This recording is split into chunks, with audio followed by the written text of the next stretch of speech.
طيب. So the important principle in the spiritual struggle is to carry out what one has determined upon. Al-wafa' bil-azm.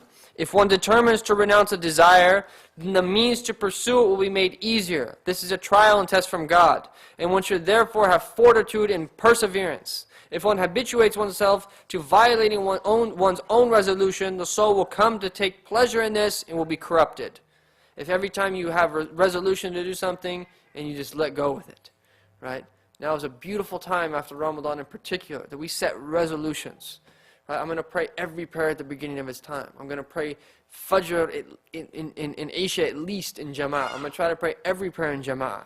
Right? I'm going to be good to my spouse. I'm going to be good to my children. I'm going to provide my children with an Islamic education and all these other different things.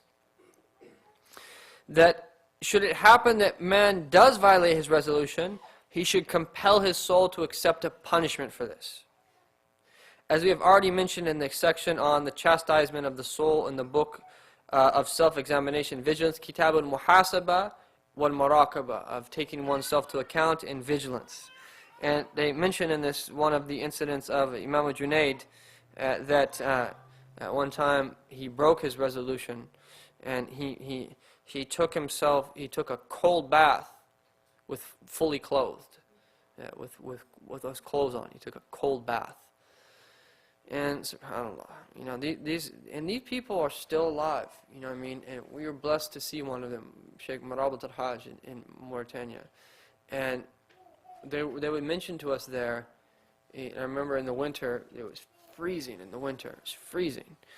And there was like two types of blankets. There was one that was kind of expensive, but it was extremely soft. One very soft like blanket that once you put it on, la ilaha illallah, like you don't want to get up. Let alone when you're in a tent and it's windy outside and you have to use the restroom outdoors and you don't want to get up at night. And the person I was living with, who was one of the better students, used to pray Qiyam al-Layl every single night. He used to wake up before Fajr. And during the week, not on the day off, he would sleep without a blanket in the middle of the winter. I'm telling you, it was freezing.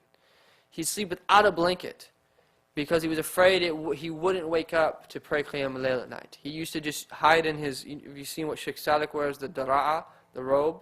He would just kind of wrap himself in that, and those things are thin. He'd wrap himself in one of those and that was it. And so he could get up at night. The only night he would use his blanket, and he didn't have a nice soft one like I did. He had a cheap one, which is like not even comfortable. It's so itchy. And he'd use that one night a week on his night off. Other than that, he would sleep without a blanket. And subhanAllah. And they used to mention, so while we were in the winter, they mentioned to us that Murabit al-Hajj, when he was young, that in the middle of the winter, he would intentionally take a cold shower in the middle of the winter. And when he would pray, he would stand right in the cold, freezing wind on purpose. And sometimes his mother would come and feel sorry for him and actually put like a reed barrier between him and the wind, and he'd move out of the way and stand back in the wind. And subhanAllah, this is they just wanted to just completely remove any familiarity or i'tiyad of the nafs. They just wanted to only have their nafs, you know, inclined towards the divine presence. And it's at that point where you realize, like, you just can't do it. You can only do that if that's your maqam. And a cold shower in the middle of the winter, out in the open, I mean, you just realize there's certain things you cannot do. And that's why you realize that certain people are just, Allah's given them that maqam. And subhanAllah. And at least the door of loving them is open in terms of being like them, right? فَإِنَّمْ تُكُونُوا مِثْلُهُمْ فَتَشَبَّهُوا فَإِنَّ تَشَبَّهَ بِالْكَرَامِ فَلَاحُ. Right? That if you can't be like them, then resemble them. Because even in the resembling of the great noble people is success.